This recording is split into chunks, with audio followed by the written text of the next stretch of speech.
કેમ છે હવે? આ બાજુ બી આવો.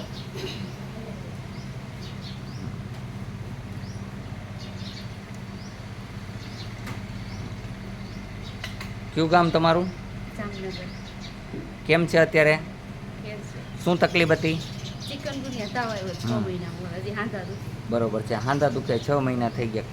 નિમનું પાલન કરશો? હા. ખાટું નહીં ખાવાનું 15 દિવસ લગન, ઠંડુ પાણી નહીં પીવાનું, ગોળાનું ગરમ પાણી પીવાનું. હાથ દુખે છે તમારા અત્યારે? ખાલી આટલા હાલ્યો વૈયા જાવ ઉપર, હાથને આમ આમ લગાડવાનું. જો આમ શીખવાડી દો, વળી પાછું તમે આમ આમ કરશો. હાથ આમ રાખવાનો, હાથ બે હાથ આમ આમ કરીને આમ આમ રખડો એટલે ચિકનગુનિયા વયો જશે. ચિકનગુનિયા મિનિટમાં વયો જાય છે. કેટલા મિનિટમાં? 3 મિનિટનો ટાઈમ દઉં છું. લગાડો દો. તમારે ચિકનગુનિયા નથી ને? હા, બેસી જાઓ અત્યારે. વળી ગયા ને? બેસી જાઓ, બેહો જોઈ, બેહીને બતાવો મને. હા એમ તાત્કાલિક રિઝલ્ટ હોય. વળી ગયા? જાઓ, દવા આપી દો બેનને. ડાયાબિટીસ બીપી કાંઈ વાંધો નહીં. 6 પડીકી આપી દો, 1 બોટલ આપી દો બેનને. જાઓ, હાથ કરો જે આમ આમ આમ આમ ઘસો. આમ પેલા હાથ ફૂલ ઘસો. મેલ ઉખેડતા હોય. આપણે હોજા ચડી. અત્યારે કેમ છે દુખાવામાં? રાહત થઈ ગઈ? હા એમ જાઓ, હોજા ઉતરી જશે. ખાટું નહીં ખાતા.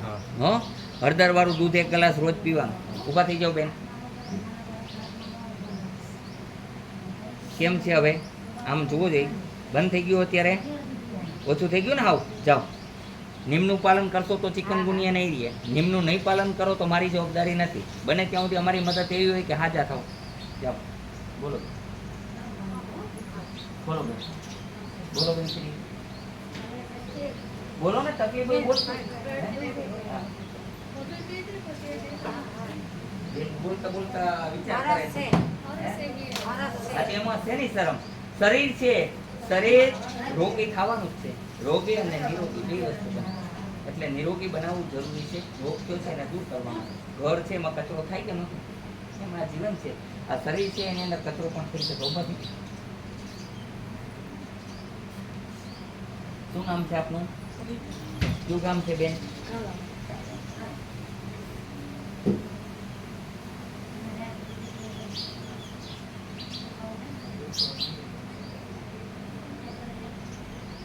લોહી પડે છે હરસ મચ્છામાં?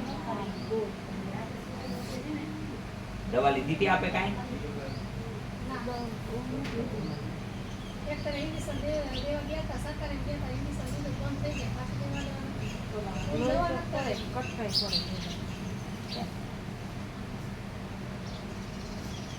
તીખું તળેલું બિલકુલ નહીં ખાતા. હો, કેટલા દી? 1 મહિનો.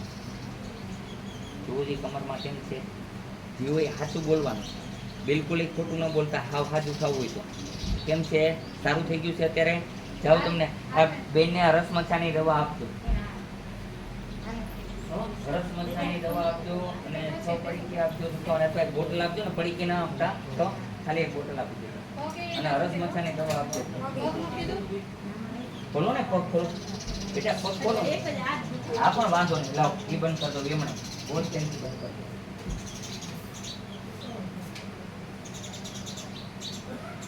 અહીંયા કોઈ ઇન્જેક્શન મારવામાં આવતા નથી કે ફોટા પાડવામાં આવતા નથી. જોઈ લો, પગ મટી ગયો હોય. ન દુખે એમ? દુખે તો કહેજો. ખોટું બોલો ભગવાન નામ. બંધ થઈ ગયું? જાઓ, આવું કામ છે અહીંયા હનુમાન. બોલો બોલો. પગ ખોલો બેન. તમે બેન પગ ખોલો. તમારે ભાઈ ઉભા થઈ જાઓ. તમારે આ કાઢ નાખો પેન્ટ અને ઓલી ટોપી પહેરજો. તમારે ભાઈ પેલી ઓલા અત્યારે કઈ નથી. સાંજે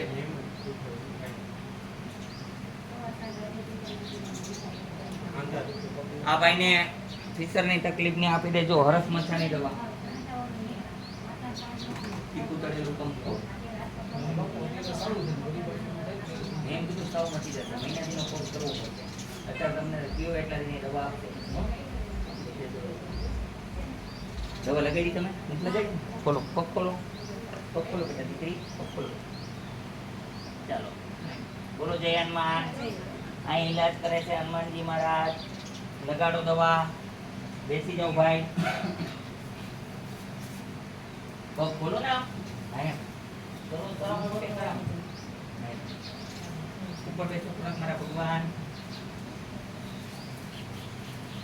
લગાડવા માંડો દવા નીચે હોત લગાડજો ખાલી ઉપર ઉપર મોઢું તો એમ ન કરતા હા અહીંયા આવવા માટે રાજકોટથી ગરણીથી થોરકાનો રૂપા આદેશ આશ્રમ આવેલો છે. અહીંનો સમય સવારે 9 થી 12, સાંજે 4 થી 6 છે. નિયમના પાલન કરવા નમ્ર વિનંતી. સત્કર્મ કરો એટલે દુઃખ ન થાય. આ બધા દુઃખના કારણ શું છે? કોઈ પણ ખોટા કર્મ નહીં કરવાના, કોઈની નિંદા નહીં કરવાની, કોકનું સારું જોઈને રાજી થવાનું. હા, કોઈને દુઃખી ન કરો એટલે દુઃખ જતું રહે છે. બસ ઘણી વખત આપણને આપણા પાપની ખબર હોતી નથી. મારાથી કેટલા પાપ થઈ આપણને ખબર હોતી નથી. ખરેખર આખો દિવસ અગરબત્તીની જરૂર નથી. દીવા કરવાથી ભગવાન મળ્યા કોઈને? કે દીવા કરવાથી ભગવાન મળી જશે? અગરબત્તી કરવાથી એક એનર્જી ઉર્જા સારી આપે એટલે કરીએ છીએ. પણ ભગવાન કે છે, અર્જુને પૂછ્યું કે ભગવાન કઈ રીતના મળે? કે આખો દિવસ અગરબત્તી કરવાથી કે નાળિયેર વધારવાથી નહીં, પણ સારા કર્મ કરવાથી. અને કોઈ ભગવાનને આજે સોનું ધરે છે, શંકર બાપાને સોનાની જરૂર છે? સાંઈ બાબાના મંદિરે સોનું ધરે છે જરૂર? મૂર્ખ બને છે. જેને જરૂર છે એને અર્પણ કરો. જેને ગરીબ માણસો છે એની પાસે કાંઈ નથી તેને હેલ્પ કરો. શું ભગવાનને જરૂર છે? તો એને પહેરવા હારા એ ટાઈમમાં કપડાં નહોતા, એ ટાઈમે તમે કોઈ ધ્યાન ન દીધું. હવે સોનું દેશું તો કોણ લેવાનું છે? લેવાના જ ભગવાન લેવાના છે? તો પછી હા, આ ખોટું નાહકનું તમે બધું કરો છો, સજાવટ બજાવટ. ભગવાનને તો તમારા પ્રેમની જરૂર છે.